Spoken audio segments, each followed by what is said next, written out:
Honorable jury, chaleureux public, recevez mes salutations distinguées. Quoi pour le développement de l'Afrique? L'Afrique, berceau de l'humanité, est un continent aux mille couleurs, richement béni et pauvrement bâti. Pauvrement bâti et tristement banni.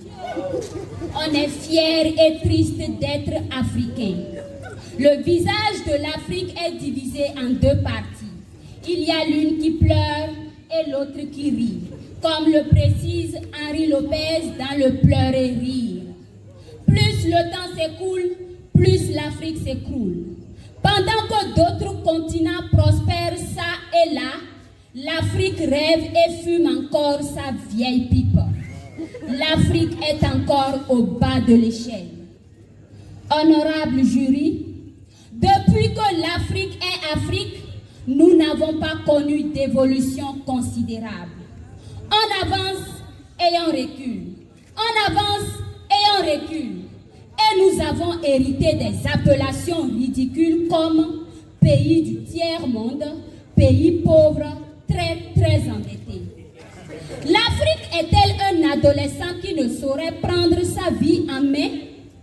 En effet, comment peut-on développer l'Afrique?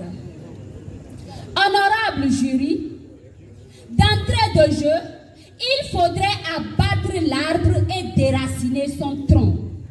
Il faudrait se débarrasser de l'infiltré qui n'est en réalité jamais parti. Michel Rocard affirmait, je cite, « À l'évidence, l'Afrique stagne.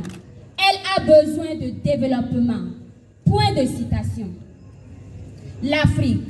Pour un véritable développement en Afrique, il faudrait d'abord se débarrasser de l'infiltré.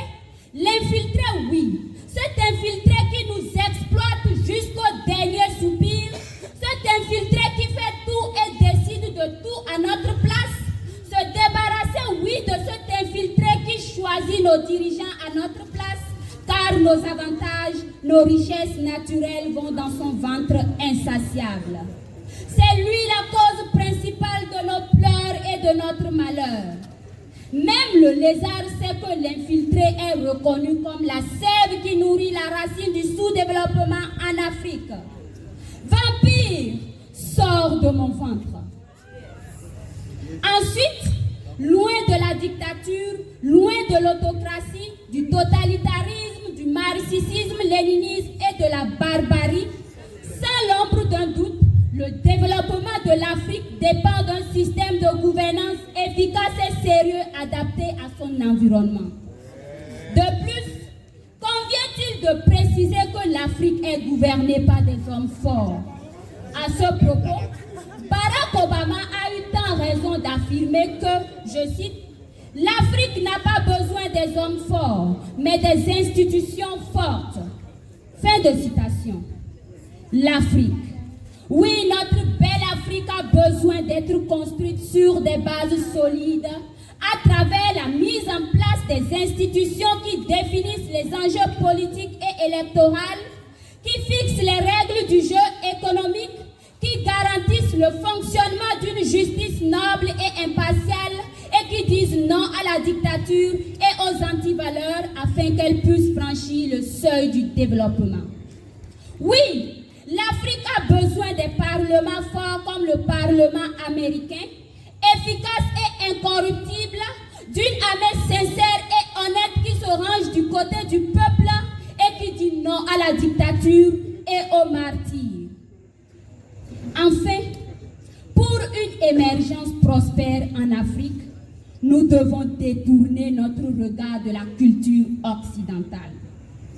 Un contemporain disait, je cite, « Les Africains ont abandonné leur histoire et ont épousé l'histoire des autres. » Fin de citation. Nous avons épousé l'histoire des autres. Alors, lesquels épouseront la nôtre? Nous avons tué nos coutumes et traditions. Nous voulons tous vivre comme les Occidentaux, se vêtir comme les Occidentaux, se coiffer comme les Occidentaux, parler comme les Occidentaux.